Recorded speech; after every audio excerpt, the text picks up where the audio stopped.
I've been a farm owner for almost 10 years now, and I managed it before that. It's been in my family since 1864 when my great-grandfather homesteaded it. So let's be about that life for about 10 minutes.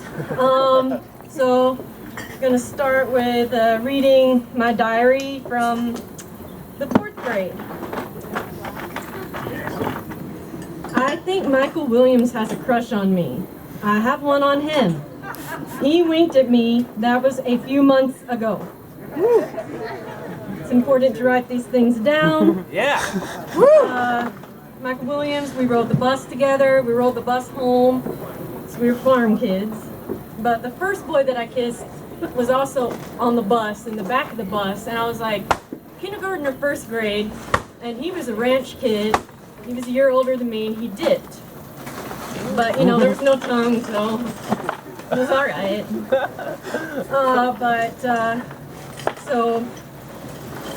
He died, though, changing a tire in his adult life. So, which happens. It's a rare thing, but it does happen. I once fell in love with a rancher with his dirty jeans and boots, but he tracked mud all over my heart. So, you know, there's that. So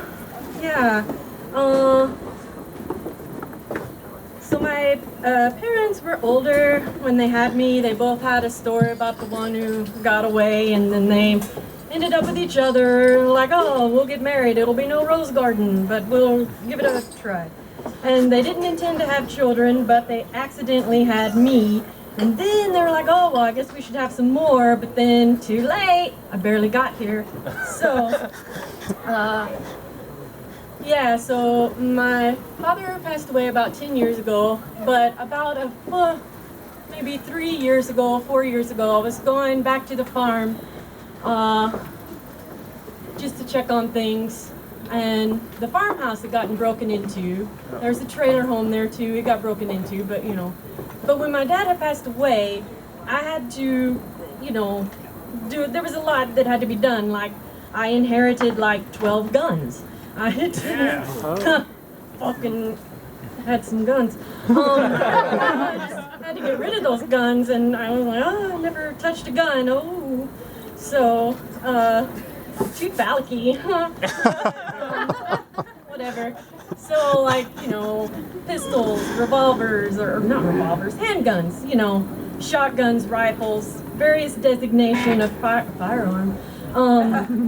So I got rid of the, like, his friends helped me, like, sell them, give them away. I didn't have to see if I didn't touch them to see if they were loaded. I had no, you know, experience.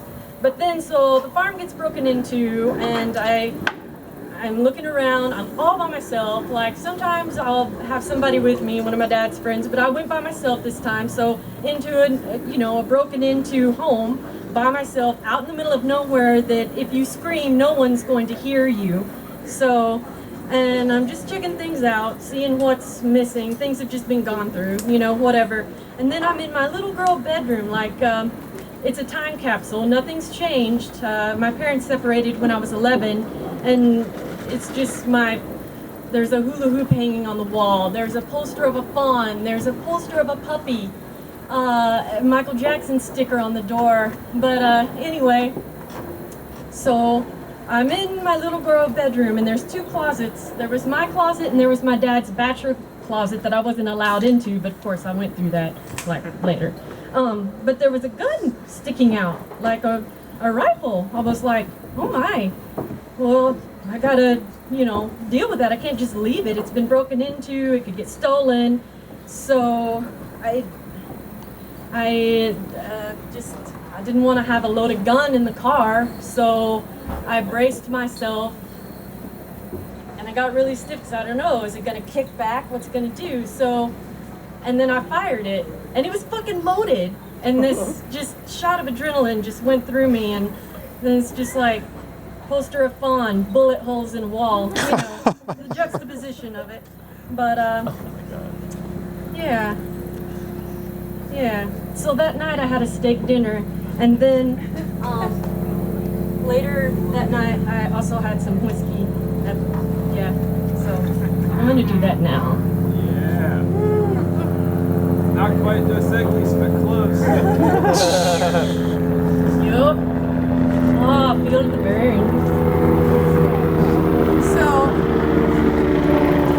I grew up on the farm that my dad grew up on, and this is like a little, some words to introduce a song, and this is it for me. So, I'd mentioned that my parents were older. My dad was born in 1927. My dad lived through the Dust Bowl. He had to follow a turn row out in the field to and from school so as not to get lost in the dirt storm, with a handkerchief over his mouth and nose so as not to breathe in all the dirt. People got lost and died. People starved. Sometimes his lunch got stolen, but he didn't mind since he knew there were people starving. He couldn't stand to see anyone go hungry. My grandparents had hogs, chickens, and milk cows, so there may not have been much variety in their diet, but they were not left hungry. I would like to read a book by someone who lived through that. Why did it happen? I wonder if on Sundays the preacher spoke of Armageddon. So this is a song about my grandparents.